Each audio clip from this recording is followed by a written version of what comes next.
یہ پہلا سبق ہے کتاب خدا کا، کہ ہے ساری مخلوق کنبہ خدا کا۔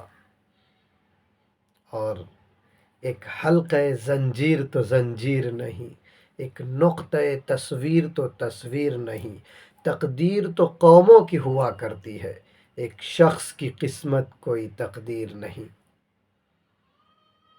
آج آپس میں اتحاد کی ضرورت ہے۔ اگر ہم یہ سمجھتے ہیں کہ ہم خوشحال ہیں تو نہیں، اسی کو شاعر نے کہا، ایک شخص کی قسمت کوئی تقدیر نہیں۔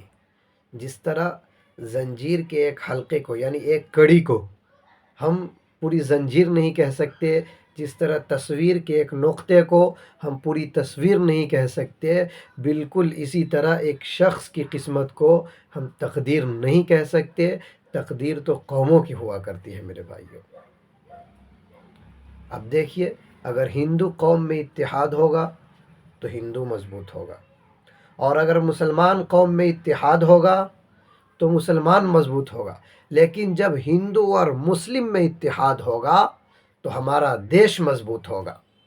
اسی لیے چلے آپس میں اتحاد پیدا کرے، مل جل کر رہے، کیونکہ یونٹی از اسٹرینتھ، ایکتا میں طاقت ہے۔